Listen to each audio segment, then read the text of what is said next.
Hello everyone, कैसे हैं आप सब। एक बार पुनः से कोचिंग क्लासेस पर स्वागत है। 12th मैथ में जो टारगेट हमारा 2022 है एमपी बोर्ड के सभी स्टूडेंट के लिए काफ़ी इंपॉर्टेंट ये वीडियो होने वाला है। मैथ सब्जेक्ट का मैं जो सीरीज स्टार्ट कर रहा हूं प्यारे बच्चों, हर एक वीडियो में 5 से एवं क्वेश्चन ही मैं कराऊंगा। आपको बस इतना हेल्प चाहिए कि प्लीज़ आप लोग यदि नए हैं तो चैनल को सब्सक्राइब कर लें और शेयर कर दें। फ्री ऑफ कॉस्ट हमारे चैनल में आपको पता है कि सारी वीडियो प्रोवाइड किए जा रहे हैं और इंपॉर्टेंट क्वेश्चन का एक अलग से 2022 को टारगेट में रखते हुए एक अलग से प्लेलिस्ट बना दिया हूं। जो सभी सब्जेक्ट का मैं वीडियो दे रहा हूं उसको अलग से प्लेलिस्ट में मैं पूरा उस पर ऐड करते जा रहा हूं। तो प्लीज आप लोग चैनल पे यदि नए तो सब्सक्राइब जरूर करें। हम आपके लिए निरंतर मेहनत करेंगे। जितने भी दिन बचे हैं मैथ का टारगेट हमारा भैया कि 100 क्वेश्चन आपको कराएंगे, वो भी सिलेक्टेड क्वेश्चन, वो भी मैक्सिमम क्वेश्चन तो क्वेश्चन बैंक के रहेंगे जो क्वेश्चन आने के चांसेस रखते हैं। शुरू करते हैं और आज हमारा जो प्रायिकता से संबंधित सारे क्वेश्चन होंगे। पहला क्वेश्चन देखेंगे जो क्वेश्चन बैंक का है। पी ए बराबर देके रखा है प्रायिकता, यानी ए आपके पास एक घटना है, दो घटित घटनाएं हैं ए और बी। तो ए की प्रायिकता 0.8 है, बी की प्रायिकता 0.5 है और ए के सापेक्ष बी की प्रायिकता 0.4 है। 0.8, 0.5 और 0.4 है। तो हमें तीन वैल्यू फाइंड करनी है।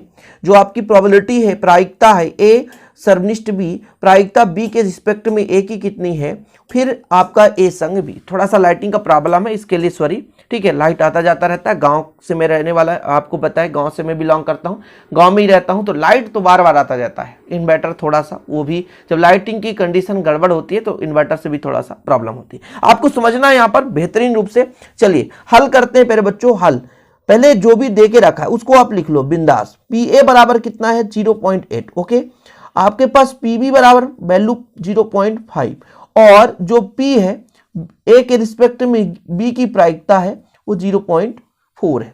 पहला नंबर हमको सॉल्व करना है। ए जो आपका प्रायिकता है ए इंटरसेक्शन बी, ठीक है, यानी सर्वनिष्ठ। अब एक फार्मूला आपको पता होना चाहिए कि यदि हम ए के रिस्पेक्ट में बी की प्रायिकता निकालना चाहते हैं, जिसके रिस्पेक्ट में, तो हम ए के रिस्पेक्ट में निकालना चाहते हैं तो ए को नीचे रखेंगे और ऊपर तो हो जाएगा ए इंटरसेक्शन बी। ठीक है, इतना क्लियर। अच्छा, यहां पर मैं यदि आपसे कह दूं पी ए के रिस्पेक्ट में बी, मतलब प्रायिकता है ए के रिस्पेक्ट में बी की, इसकी वैल्यू है 0.4। ओके, रख दो। फिर पी ए इंटरसेक्शन बी है ना, और आपका पी ए का मान कितना है बच्चा लोग 0.8। यदि आप इसको पक्षांतर कर दो तो आपका मान निकल कर आएगा पी ए इंटरसेक्शन बी, और इसका 8 चौको 32 यानी 0.4, 0.8, तो 8 चौको 32, ये आपका आंसर आ गया। ये पहला क्वेश्चन देख सकते हैं, पी ए इंटरसेक्शन बी, यानी पी आपका यूनियन, सॉरी यूनियन नहीं कह सकते हैं, सर्वनिष्ठ बोल सकते हैं, और सर्वनिष्ठ को इंटरसेक्शन कह सकते हैं। ये आपका पहला हो गया। दूसरा इसी में बोल के रखा है कि हमको P निकालना है B के रिस्पेक्ट में A की। हमने कहा ना जिसके रिस्पेक्ट में निकालना है उसको नीचे रखना है और ऊपर तो रहेगा आपका A संग A सर्वनिष्ठ B। ये सॉरी अभी संग बोल जाता है तो कोई दिक्कत नहीं, संग में ऊपर का चिन्ह रहता है, सर्वनिष्ठ में नीचे का चिन्ह रहता है। वैल्यू पुट करो और आंसर लाओ। कितना होगा वैल्यू आप बताओ जरा। इसका मान है 0.32। अच्छा, इसका मान कितना है प्यारे बच्चों, इसका मान कितना है, पी बी बराबर 0.5, तो 0.5 काटो कितना आ जाएगा, तो 0.64 आ जाएगा। देखिए 5 छक्का 30, फिर आपका 2 बचेगा तो 20, 5 चौको 20 हो जाएगा। ठीक है, एक दशमलव चला ही जाएगा, कट ही जाएगा। ये आ गया 0.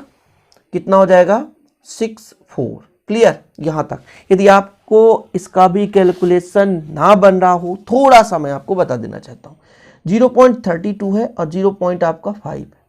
जब हम दशमलव हटाते हैं प्यारे बच्चों, जब हम दशमलव हटाते हैं, दशमलव के बाद कितने जीरो हैं 2, तो नीचे 2 जीरो बढ़ा दो। दशमलव के बाद कितने अंक हैं 1 अंक, तो ऊपर 1 अंक 1 जीरो बढ़ा दो। ध्यान दीजिएगा, जब दशमलव के बाद जितने अंक होते हैं उतने जीरो नीचे बढ़ाएंगे। यदि नीचे दशमलव के बाद जितने अंक हैं उतने जीरो ऊपर बढ़ाएंगे। ये जीरो से जीरो कट गया, आपका बन गया 50। अब 32 में 50 का भाग दे दो तो आप भाग न पहुंचे लब 10, 5 छक्का 30 है ना, दशमलव लग जाएगा एक जीरो के कारण, और फिर 5 को 20, ऐसा 32 में 50 का भाग दो, अब तो बनेगा ना दशमलव हटाते। चलिए दूसरा भी आ गया। तीसरा क्या कहता है आपका पी ए यूनियन बी, मतलब पी, तीसरा आपको निकालना है पी ए संग बी। इसके लिए क्या करना पड़ता है, फार्मूला पढ़े हो P A plus P B minus P A intersection B. ये फार्मूला है बच्चा लोग, ये फार्मूला है। फार्मूले में वैल्यू पुट कर दो। इसका मान 0.8 है, इसका मान 0.5 है और 0.32 है। 8 5 13 होता है, 8 5 13 यानी 1.3 माइनस 0.32। 10 में 2 घटे 8, फिर आ गया आपका 3, 13 में 4 गए तो 9, ये आ गया 0.98। कितना? 0.98। 3 वैल्यू फाइंड करना था। पहला क्वेश्चन हो गया, पहला क्वेश्चन हो गया। 3 वैल्यू फाइंड करना था जो कि आ गया। महत्वपूर्ण प्रश्नों के संज्ञा में पार्ट 1 चल रहा है। प्लीज आप लोग शेयर करेंगे तभी आगे हमको पढ़ाने में मजा आएगा प्यारे बच्चों, और हम आपके लिए अधिक से अधिक कोशिश करेंगे। टास्क हमारा बोर्ड एग्जाम है, बस आप इन वीडियो को देखते रहना। सभी क्वेश्चनों को कराऊंगा, ऑब्जेक्टिव कराऊंगा, प्रश्न जितने भी हैं उनको कराऊंगा, ताकि आप लोगों का एनुअल एग्जाम अच्छे से जाए और आपके अच्छे अंक आ सकें। तो चलिए दूसरा क्वेश्चन है आपके लिए। दूसरा क्वेश्चन सॉल्व कीजिए आप लोग, फटाफट हल करते हैं। हल करते हैं प्यारे बच्चों, जो भी देके रखा है देखिएगा। हमको पी ए संग बी निकालना है। अच्छा, पी बी बराबर दिया है बच्चा लोग, पी बी बराबर 5/13, ये तो पता है। आप लोग बताओ 2PA बराबर कितना है? 2PA बराबर आपका निकल कर आएगा, ये जो PB है 2PA के बराबर यानी 5/13 के बराबर है। अच्छा, मैं आपसे कह दूं PA बराबर निकालो, तो PA बराबर आप निकाल दोगे 5/13 का 2 से गुणा कर दो, 13 दूनी 26 आ जाएगा। आएगा कि नहीं? यानी 2 वैल्यू हमें मिल चुका है, एक PA और एक PB। इतना क्लियर है। एक फार्मूला आपको पता है, एक फार्मूला क्या है? मैं यदि आपसे कह दूं PA/B, इसका फार्मूला बताओ, तो आप कहोगे B के रिस्पेक्ट में हो रहा है तो B को नीचे रखो, बाकी ऊपर तो आपका A इंटरसेक्शन B ही रहेगा। PA/B आपके पास वैल्यू है 2/5, 2/5। ओके, आपका हो जाएगा A इंटरसेक्शन B, P, और PB बराबर कितना निकल कर 5/13, 5/13। जो भी नीचे रहता है पक्षांतर करते हैं तो जो भाग में है वो गुणा में होता है, जो गुणा में है वो भाग में हो जाता है। जैसे 2/5 है, जब इसका इधर मल्टीप्लाई करेंगे तो 5/13 हो जाएगा, बराबर PA इंटरसेक्शन B। ठीक है, 5 से 5 काट दो बच्चा लोग, तो PA इंटरसेक्शन B बराबर निकल कर आया 2/13, 2/13। हमको क्या निकालना था? हमको क्या निकालना था? क्वेश्चन क्या बोला है? हमको निकालना था प्रायिकता A संग B का, A संग B का। इसका हो जाएगा PA plus PB minus PA intersection B। PA की वैल्यू कितनी है? तो हमने निकाला है 5/26, PB 5/13 है, और इसका मान आ गया 2/13। एलसीएम 13 और 26 का कितना होता है? 26 होगा। 26 का 26 से भाग 1 तो 5 आएगा। 13 का भाग 2 26 से 2 आएगा, तो 5 दूना 10 हो जाएगा। ऊपर मल्टीप्लाई करते हैं ना, 13 का भाग देंगे तो कितना हो जाएगा? 13 का भाग 2 आएगा, 2 दूना 4 हो जाएगा। बच्चा लोग 10 5 15, 15 में 4 घटा दो 11, 11/26। यही आपका आंसर आ गया। देखो आंसर आ गया, कितना सिंपल है। दूसरा क्वेश्चन भी कंप्लीट हो गया। ऐसे क्वेश्चन कई सारे होंगे। अब देखिए टाइप आप कर रहे हो ना, टाइप कर रहे हो, फार्मूले भी तैयार करते चलो। आज मैं जितने फार्मूले बता रहा हूं वो आपको तैयार भी करते चलना। ये मोस्ट पॉपुलर फार्मूला आपका, ये मोस्ट पॉपुलर फार्मूला, ये आपको तैयार करना है। ठीक है, जैसे मैं यहाँ पे लिख दे रहा हूं, आपको भी कौन कौन से फार्मूले तैयार करने हैं। आपका था PA इंटरसेक्शन B, तो सॉरी संघ यूनियन निकालना है, यूनियन निकालना है, तो PA plus PB minus PA intersection B। एक ये हो गया। यदि मैं कह दूं PA B के रिस्पेक्ट में A का, तो फिर आपको PB नीचे रखना है, ऊपर रखना PA यूनियन इंटरसेक्शन है, सर्वनिष्ठ है। ठीक है, और यदि मैं आपसे कह दूं आपको निकालना रहेगा B/A A के रिस्पेक्ट में, तो PA नीचे रख दो और ऊपर रख दो PA इंटरसेक्शन B। ये चीज है। ठीक है, तो ये 3 फार्मूले अभी यूज हुए जो कि आप लोगों को लिख लेना है, तैयार कर लेना है। फार्मूला बिल्कुल आपको मिस नहीं करना है, फार्मूला आपसे बनना चाहिए। यदि फार्मूले आप ध्यान नहीं दोगे तो डेफिनेट रूप से कहीं ना कहीं पछताओगे आप। अगला क्वेश्चन देखिए, अगला क्वेश्चन मजेदार है, थोड़ा सा आपको मजा भी आएगा लेकिन तब भी लगेगा, लेकिन कोई दिक्कत नहीं। एक पासे को 2 बार उछाला गया, एक पासे को 2 बार उछाला गया, चलिए कोई दिक्कत नहीं, और प्रकट हुई संख्याओं का योग 6 पाया गया। संख्या 4 के न्यूनतम एक बार प्रकट होने की साप्रायिकता ज्ञात करना है, साप्रतिबंध प्रायिकता ज्ञात करना है। मतलब एक चीज समझो कि 2 बार उछालेंगे तो कितनी घटनाएं घटित हो सकती है। पहले ये समझना जरूरी है ना कि यदि 2 बार उछालेंगे तो कितनी घटनाएं घटित हो सकती है।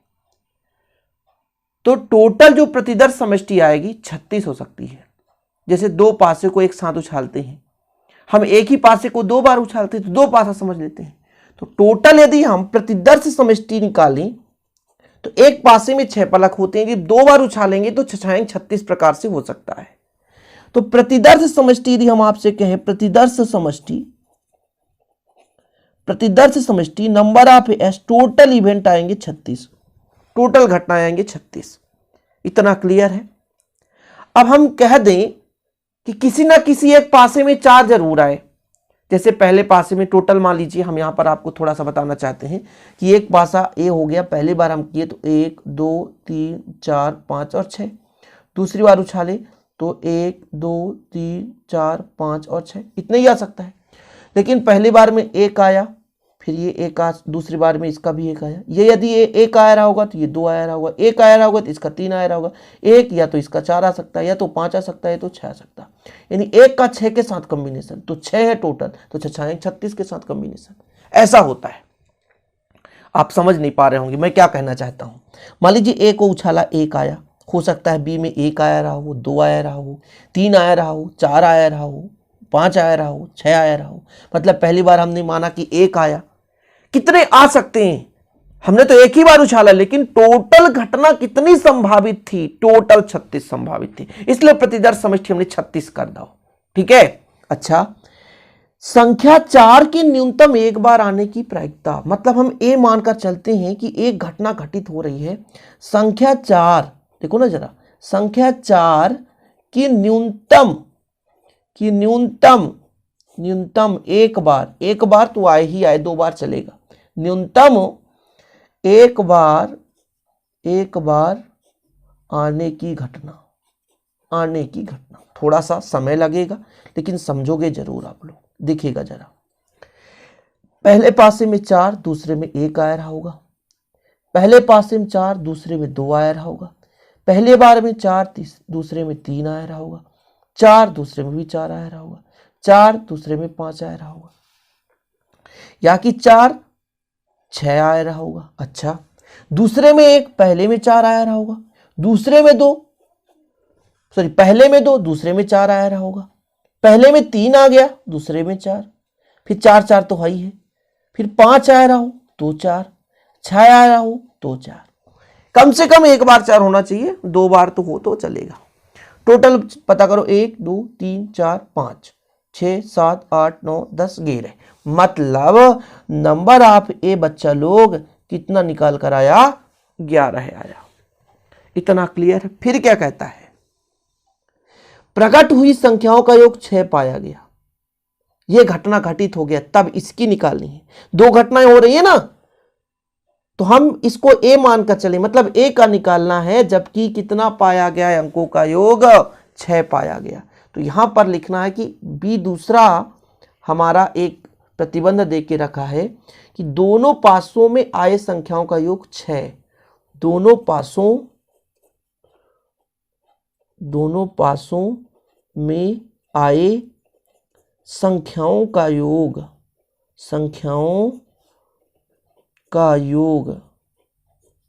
6 हो। संख्याओं का योग कितना हो, 6 हो। संख्याओं का योग कितना आए, 6 आए। चलो देख लेते हैं 6 कैसे कैसे आ सकता है। यदि पहले में 1 हो तो दूसरे में 5 आए, तभी तो 5 1 6 होगा। चलो ठीक, या कि 5 1 ऐसा कर सकते हैं। आपसे मैं कह दूं पहले में 3 तो दूसरे में 3, तो भी 3 3 6 हो जाता है। इसके बाद यदि पहले बच्चों 4 ले लें, दूसरे में 2, तो 4 2 6 और 2 4 6, ऐसा हो सकता है। यानी जो बी है, नंबर ऑफ बी है, उसमें कितना 1 2 3 4 5, कितना 5। ठीक है, इतना क्लियर। अब आपसे मैं कह दूं कि पी ए निकालो, पी ए बराबर कितना हो जाएगा, नंबर ऑफ ए बटे number of S. Number of A कितना है, 11, नंबर ऑफ एस 36 है। यदि आपसे कह दूं पी बी निकालो, तो कहोगे नंबर ऑफ बी बटे number of S. Number of B कितनी है, 5, और इसका है 36। देखो ना भाई साहब, देखो 36 है कि नहीं है ना। अब बोला है ए की निकालना है प्रायिकता, किसकी निकालना है? ए की निकालना है। थोड़ा समझने की कोशिश करेंगे। ए की निकालना है प्रायिकता किसके रिस्पेक्ट में? बी के रिस्पेक्ट में। किसके रिस्पेक्ट में? बी के रिस्पेक्ट में। इसके लिए हमको चाहिए होगा ए इंटरसेक्शन बी। देखो जरा, क्या दोनों में कुछ ऐसी चीजें हैं? 4 वाले तो होंगे, 4 2 4 2 4 2 और 2 4, अर्थात number of A intersection B बराबर बताओ 2 है, जो दोनों में है। दोनों में है वो चीजें। अब देखिएगा, बहुत सिंपल से आप लगाओगी। ए का प्रायिकता निकालना है बी के रिस्पेक्ट में, यानी हमको P A intersection B upon P B. हो कितना सिंपल है। अब समझो, आगे समझ में नहीं आ रहा सर, तो आपको ऐसे number of A intersection B बटे number of S divide by number of B बटे नंबर ऑफ एस। देखो जरा, नंबर ऑफ एस से नंबर ऑफ एस कैंसिल, इसका मान है 2 और नंबर ऑफ वी का मान कितना है? 5। जी हाँ, यही आपका आंसर आ गया। यहां पे 2 फार्मूले आपको देखने को मिल गए। वो कौन कौन से? प्रायिकता प्रोबेबिलिटी ए इंटरसेक्शन बी का फार्मूला, ए इंटरसेक्शन बी का फार्मूला number of A intersection B upon number of S. S मतलब स्पेस, जितना भी आपके पास प्रतिदर्श समष्टि है वो है आपका स्पेस। देखो ना, मजा आ रहा है, सिंपल है, मजा आएगा। करोगे आप लोग तब मजा आएगा, प्रैक्टिस करोगे तब आपको समझ में आएगा। डेली आपको एक वीडियो दूंगा, डेली हर चैप्टर के क्वेश्चन लाऊंगा। बिल्कुल आप चिंता ना करें, बस आप लोग सपोर्ट करें, शेयर करें। चैनल पे नए हैं तो सब्सक्राइब कर लें। एमपी बोर्ड के सभी बच्चे लोग जो भी अभी तक कुछ नहीं पढ़े, गारंटेड मैं कहता हूं अच्छे अंक आप ला पाओगे। इसके बाद अगला क्वेश्चन देखेंगे आप लोग। एक पासे को एक बार उछाला गया, घटना पासे पर प्राप्त संख्या 3 का अपवर्त है। पहली एक घटना है हमारे पास जिसको हम ई से दर्शाएंगे। 3 का अपवर्त होना चाहिए, मतलब 3 का मल्टीपल, 3 3 दूना 6, 3 त्रिकाई 9 ऐसा। तथा पासे पर प्राप्त संख्या समूह को एफ से निरूपित किया जाए तो क्या ई और एफ स्वतंत्र घटनाएं हैं? घटनाएं स्वतंत्र हैं, ये चेक करना है। क्या स्वतंत्र घटनाएं हैं? ये चेक करना है। स्वतंत्र घटना कब होगा मैं ये भी चीज बताऊंगा। इसका कंडीशन कैसे निकालना है वो भी बताऊंगा। थोड़ा सा भी जो क्वेश्चन देके रखा है उसको सॉल्व कैसे करेंगे ये चीज आप समझो। पहले आपको हल करते समय मेरे बच्चों एस निकालना है। एस मतलब प्रतिदर्श समष्टि। प्रतिदर्श समष्टि मतलब टोटल एक पासे को यदि हम उछालें तो 1 आ सकता है, 2 आ सकता है, 3 आ सकता है, 4 आ सकता है, 5 आ सकता है, 6, इससे ज्यादा होते नहीं है। पासे में 6 फलक होते हैं, मतलब नंबर ऑफ एस 6 हो सकता है। नंबर ऑफ एस 6, इससे ज्यादा नहीं हो सकता। यदि पासे को उछाले तो 6 ही भाग होते हैं ना पासे में, तो नंबर ऑफ एस 6 है। नंबर ऑफ एस कितने हैं? 6 है। इसके बाद मेरे बच्चों में यदि आपसे कह दूं कि ई बराबर बोल के रखा है, ई का अपवर्त, तो मतलब यहां पर आप देखो 3 हो सकता है, 3 एक कम 3 और 3 दूना 6, 3 त्रिकाई 9 9 तो है ही नहीं है। मतलब नंबर ऑफ ई बराबर आप कह दोगे 2। आपसे कह दूं एफ, एफ बोल के रखा है सम, सम मतलब 2 4 6, इसमें से आपको पता करना है, इसमें से आपको पता करना है। यानी नंबर ऑफ एफ आप बताओ तो कितने? 3। और ऐसा कोई है जो दोनों में हो, मतलब ई इंटरसेक्शन एफ बताओ जरा। जी हाँ है, 6 है। मतलब number of E intersection F तो आप बता दोगे भैया 1। इतना चीज यदि आपने निकाल लिया तो बहुत कुछ कर लिया, बहुत कुछ कर लिया भैया आप लोगों ने। अब थोड़ा सा यहां पर ध्यान देंगे आप लोग। मैं यदि आपसे कह दूं आपको निकालना है पीई बराबर कितना हो जाएगा, तो नंबर ऑफ ई बटे नंबर ऑफ एस। जी हाँ, सही है कि नहीं? यदि मैं कह दूं पी एफ तो कह दोगे नंबर ऑफ एफ बटे नंबर ऑफ एस। जी हाँ। इसके बाद कह दूं पी ए नहीं है, ई है, इंटरसेक्शन एफ है, तो फिर आप कह दोगे number of E intersection F बटे नंबर ऑफ एस। यही तो है। बताओ ई का मान कितना है? 2, तो 2 बटे टोटल 6 प्रकार से हो सकता है। इसका मान है 3, 3 बटे 6, इसका हो जाएगा 1 बटे 6। इतना समझ रहे हो? इतना समझ रहे हो आप लोग? इतना क्लियर है? आप समझना, थोड़ा सा समझना। मैं यदि आपसे कह दूं पीई इंटू पी एफ बराबर कितना होगा? तो कितना भैया जरा देखो, यहाँ पे आपका कितना है 2/6, 2/6 गुणा 3/6, 3 दूना 6, 1 से 6 कट जाएगा बटा 6। इसको आप समीकरण 1 दे दो, इसको आप समीकरण 2 दे दो।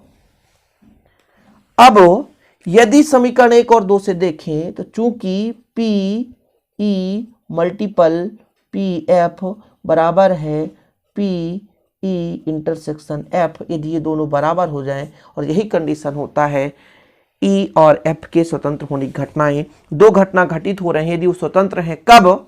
जब यदि ए और बी होता तो P A dot P B equal P A intersection F.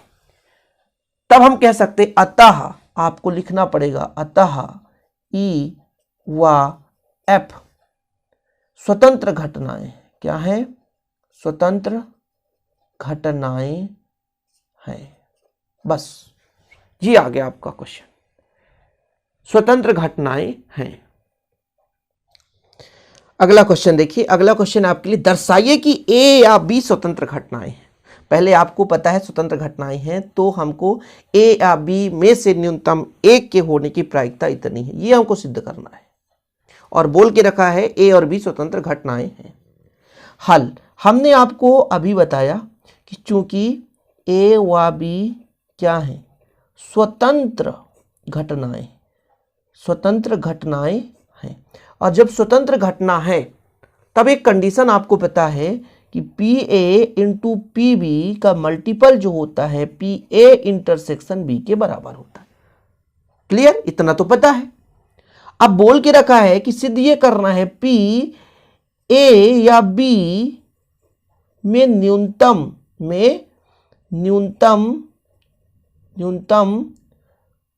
एक का होना, तब हमको क्या लेकर चलना पड़ेगा? मतलब ए संग बी निकालेंगे, ए संग बी का प्रायिकता 1 होगा। कुल प्रायिकता 1 ही होती है, किसी भी घटना में घटित होने की कुल प्रायिकता 1 होती है, तो प्रायिकता ए संग बी। इसका फार्मूला भी मैंने बताया था, इसका फार्मूला P A plus P B minus P A intersection B.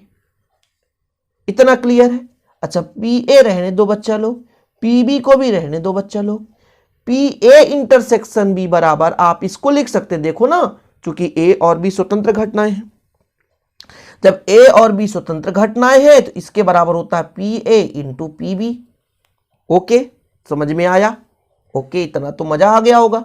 आगे देखो बच्चा लोग, पी बी यहां भी, तो पी बी यदि आप कॉमन ले लो तो यहां पर बचेगा 1 माइनस पी ए।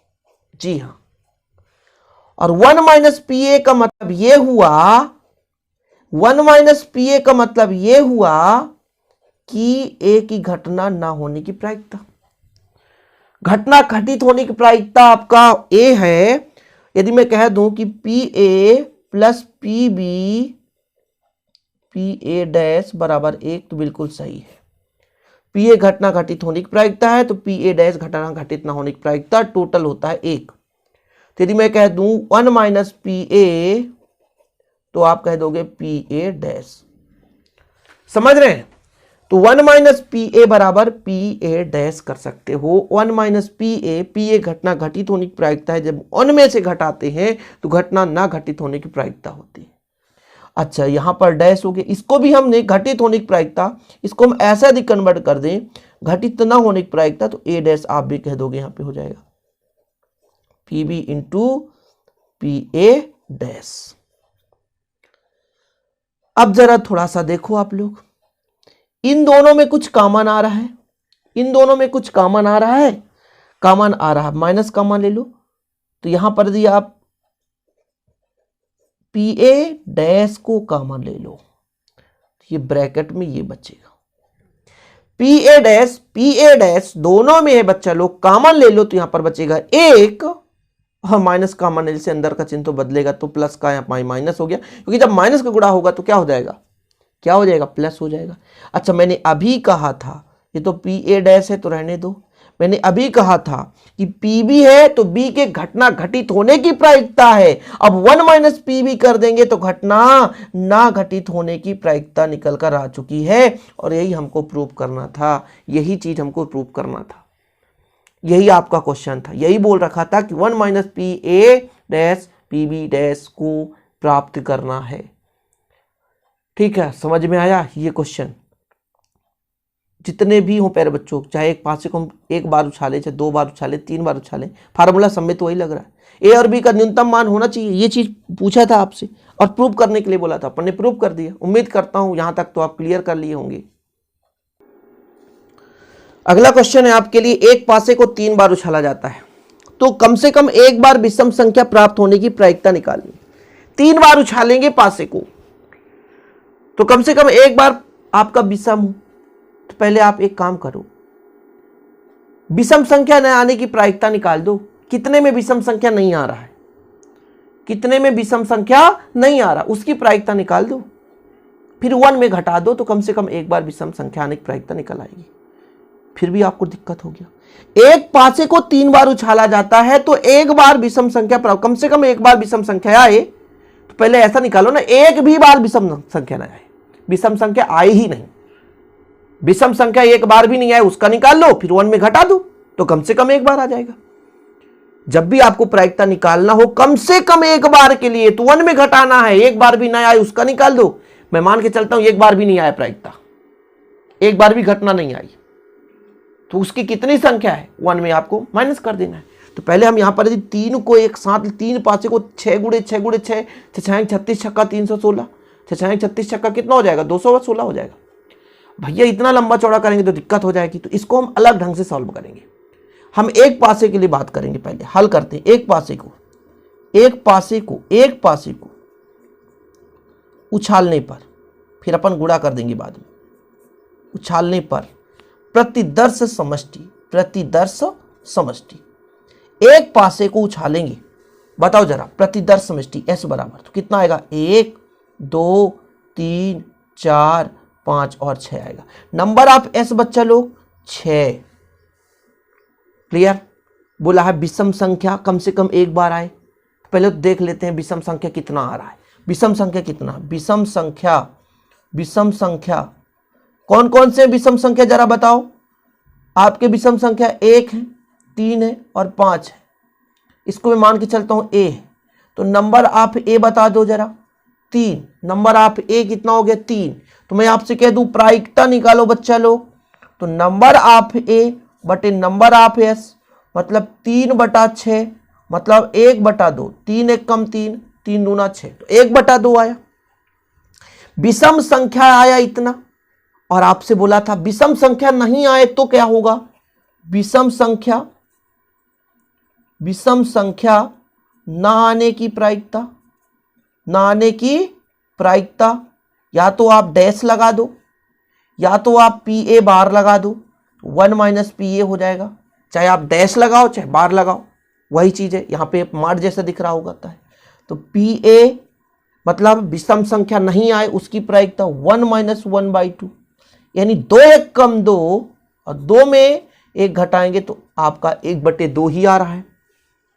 विषम संख्या न आने की प्रायिकता ये एक के लिए था, किसके लिए था, एक के लिए। तो 3 पासों को उछालने पर, तीनों पासों को उछालने पर विषम संख्या न आने की प्रायिकता कितनी हो जाएगी, विषम संख्या न आने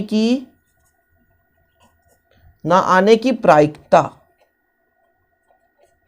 कितनी हो जाएगी प्यारे बच्चा लोग। पी ए पहले का दूसरे का भी सेम होगा, तीसरे का भी सेम होगा, कुल मिलाकर 1/2 गुणे 1/2 गुणे 1/2 कितना हो जाएगा, 1/2 दूना 4 दूना 8। हमने क्या कहा था, तीनों बार विषम संख्या न आने की प्रायिकता, बोला है कम से कम एक बार विषम संख्या आए तो 1 में हमको घटा देना है, तो एक बार विषम संख्या आने की प्रायिकता निकालना है। अतः एक बार विषम संख्या आने की प्रायिकता कितनी हो जाएगी? 1 - 1/8। तो 8 × 8, 8 में 1 घटा दोगे प्यारे बच्चों तो 7/8। यही आपका आंसर हो जाएगा, यही आपका आंसर हो जाएगा। एक बार कम से कम आए तो पहले नए आने की हमने निकाल ली, फिर आने के लिए हमने क्या कर दिया? 1 माइनस जितने बार भैया नए आने की घटना था उसमें हमने घटा दिया, आपका राइट आंसर आ गया। इसके बाद अगला क्वेश्चन देखिए, 52 पत्तों की एक गड्डी में से अद्रच्छा बिना प्रतिस्थापन के 2 पत्ते निकाले गए। मतलब एक पत्ती हमने निकाला तो उसको हमने डाला नहीं, प्रतिस्थापन नहीं करना कि एक को निकाले फिर उसको डाल दो, ऐसा नहीं। एक को हमने निकाल दिया, अब जो दूसरा निकालेंगे तो शेष बचे पत्तों में से हमको निकालना है। ठीक है, 52 पत्तों की एक गड्डी में से, यानी ताश का जो पत्ता होता है ना, टोटल कितना होता है? 52। 4 भाग होते हैं। ठीक है, आपको पता होना चाहिए। चिड़ी, हुकुम हो गया आपका, मतलब काला पान जिसको बोलते हैं, चिड़ी आपका हो गया, ईटा हो गया, लाल पान काला पान, 2 चीज होता है, लाल पान काला पान। चिड़ी जो होता है वो आपका काला होता है, इसके बाद आपका जो ईट होता है, ईट जिसे ईटा बोलते हैं, वो भी लाल होता है। तो लाल टोटल ईट और आपका होता है लाल पान, तो टोटल 26 लाल पत्ते होते हैं और 26 काला पत्ते होता है। इतना रखो, 52 टोटल पत्ते हैं। पत्तों में से टोटल काले कितने पत्ते हैं और टोटल लाल कितने पत्ते हैं? तो 26 काले और 26 लाल, इतना याद रखो। ठीक है, अभी मैं यहाँ पे ताश की पत्ती नहीं दिखा रहा हूं, कहोगे तो आप लोग, मैं दिखा भी दूंगा। तो 52 पत्तों की एक गड्डी में से अद्रच्छा बिना प्रतिस्थापन के 2 पत्ते निकाले गए, तो कुल प्रतिदर्श समष्टि कितना हो जाएगा? हल करना स्टार्ट करते हैं। तो आपसे यदि हम पूछे प्रतिदर्श समष्टि NS बराबर कितना होगा? 52। ओके, कोई दिक्कत? अब आपको निकालना है ताश में से काले रंग के पत्तों की संख्या कितनी है? ताश में काले रंग की पत्तों की संख्या आप लोग लिख लो, टोटल 26 है। कितना? 26। अब हम 2 पत्ते निकालेंगे क्रम क्रम से। पहला पत्ता काला रंग, पहला पत्ता काले रंग का निकालने की घटना ए हो तो हमको निकालना है PA। तो PA कैसे निकालेंगे? NA/NS। तो पहले जब पत्ता निकालेंगे तो Na का मान कितना है? 26 प्रकार से निकाल सकते हैं 52 पत्तों में से। लाल तो छूना ही नहीं है, लाल तो अलग ही हो गए, लेकिन है तो टोटल 52 है। तो 52 में से हम 26 प्रकार से निकाल सकते हैं, पहला काला पत्ता निकालना चाहते हैं तो 26 दूना 52 यानी 1/2 हो गया। लेकिन अब कितने काले पत्ते बचे? लेकिन अब 25 बचे भैया, क्योंकि 26 में से 1 तो निकल गया है ना, 26 में से 1 निकल गया, तो अब कितना बचा? 25 बचा। ध्यान रखिएगा थोड़ा सा। अब कुल शेष पत्ते 51। ठीक है, शेष काले पत्ते कितना? 25। कितना? 25। यानी आपका ये जो अब बचा वो NS है, और इसको यदि मैं निकालूं दूसरी घटना NB होगी। यदि मैं यहां पर लिख दूं कि दूसरा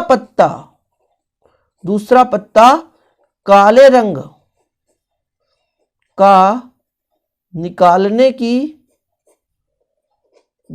की घटना B है, तब आपसे मैं कह दूं प्रायिकता PB बराबर तो NB/NS होता है बच्चा लोग। NB हो गया 25/51। पहला पत्ता हमने निकाला, टोटल 52 पत्तों में से निकालना था, लेकिन काला ही निकालना था। काला तो 26 ही है, तो 26 प्रकार से निकाल सकते हैं, इसलिए 26/52। दूसरा पत्ता निकालना चाहते हैं तो बचे 51, 52 में से 1 निकल गया। अच्छा, काला जो 26 था उसमें से भी 1 निकल गया, तो काला कितना बचा? 25। तो 25 प्रकार से निकाल सकते हैं, तो 25/51। अब दोनों की निकालनी था प्रायिकता, तो अभीष्ट प्रायिकता मतलब हमको A इंटरसेक्शन B निकालना है, जो A फार्मूला होता है PA × PB की। तो आपका कितना है PA 1/2 और इंटू 25/51, 25/102, यही आपका आंसर हो गया। यही आपका आंसर हो गया, अभीष्ट राइट आंसर है। उम्मीद करता हूं आपको ये समझ में आया होगा। एक क्वेश्चन यहां पे प्यारे बच्चों थोड़ा आप समझिए, क्वेश्चन बैंक का है कि एक विशेष समस्या को A और B द्वारा स्वतंत्र रूप से हल करने की प्रक्रिया, हल करने की प्रक्रिया 1/2 और 1/3 अलग अलग है। यदि दोनों स्वतंत्र हो से हल करने का प्रयास करते हैं तो प्रायिकता ज्ञात कीजिए कि समस्या हल हो जाती है। ए की हल करने की प्रायिकता इतना है तो बी के हल करने की प्रायिकता है, तो पहले हम ए के हल ना करने की प्रायिकता, बी के हल ना करने की प्रायिकता निकालकर दोनों को मल्टीप्लाई कर देंगे तो समस्या हल ना होने की प्रायिकता निकल कर आ जाएगी। और फिर 1 में हम घटा देंगे तो समस्या हल होने की प्रायिकता आ जाएगी। फिर से समझो, ए के हल होने की प्रायिकता है PA बराबर 1/2 है, PB बराबर 1/3 है। इसको हम हल ना करने की प्रायिकता निकालेंगे, फिर दोनों का मल्टीप्लाई कर देंगे तो समस्या हल ना होने की प्रायिकता आ जाएगी, फिर 1 में घटा देंगे तो समस्या हल होने की प्रायिकता निकल कर आ जाएगी। चलिए सॉल्व करते हैं इसको अपन अलग कर देते हैं, थोड़ा सा आपको समझाता हूं। तो क्वेश्चन आपने समझ लिया ना, थोड़ा हल समझिएगा, थोड़ा जरा हल समझिएगा। देखिएगा, चूंकि आपका देके रखा है PA बराबर बच्चा 1/2 और PB बराबर देके रखा है 1/3, ठीक है। तो P ऐसा लिख लो, PA बार मतलब 1 माइनस PA है ना, तो आप 1 माइनस करो 1/2 करोगे तो कितना आएगा, ये 1/2 ही आएगा। अच्छा, PB बार मतलब 1 माइनस 1/3 करोगे तो 2/3 आ जाएगा। अब मैं क्या समझा रहा हूं, मैं पूरा हिंदी नहीं लिख रहा हूं, मैं सिर्फ समझा रहा हूं कि PA के होने की प्रायिकता 1/2 थी, PB की घटना समस्या हल होने की प्रायिकता 1/3 थी। तो आप यहां पर दोनों के समस्या हल ना होने की प्रायिकता निकालिए, तो कुल मिलाकर समस्या हल ना होने की प्रायिकता आपने निकाल ली। समस्या ना हल होने की प्रायिकता निकाल ली आपने, मतलब PA यहां पे ऐसा लिख दो, तो PA इंटू PB इनके हल होने की ना होने की प्रायिकता है, मतलब 1/2 और 2/3, 2 से 2 कट जाएगा, 1/3 आ गया। अरे यार, कहां से शॉर्टकट में मजा नहीं आता है ना, लंबाई करना चाहिए। तो आप लोग देखो ना भैया, PA बराबर 1/2 था, PB बराबर 1/3 था, दोनों के हल ना होने की प्रायिकता हमने निकाल दी। PA बार PB बार या PA डैश कर देते, इसका 1/2 आ गया, 2/3 आ गया, तो समस्या हल ना होने की प्रायिकता हो गई। अब क्या बोला, समस्या हल होने की प्रायिकता निकालनी है। समस्या हल होने की प्रायिकता, समस्या हल होने की प्रायिकता, तो 1 माइनस PA इंटरसेक्शन B का मान यहां पे, तो 1 माइनस 1/3 मतलब 3 एक कम 3 और 3 में घटेगा तो 2/3, यही आपका आंसर है, यही आपका आंसर है। तो इस प्रकार से आज जितने भी क्वेश्चन कराया मैंने वाकई काफी महत्वपूर्ण है। उम्मीद करता हूं कि आप लोग तो इतना सीख ही गए होंगे। अगला पार्ट सेकंड जो अगले दिन आएगा, आप लोग प्लीज, मैं आपसे कहना चाहता हूं कि पहली बार आए हैं तो चैनल को सब्सक्राइब जरूर कर लें, ताकि आप लोगों के लिए ऐसे हम वीडियो लाते रहें। वीडियो पसंद आए लाइक करना ना भूलें। मिलते हैं अगली वीडियो के साथ। जय हिंद, वंदे मातरम।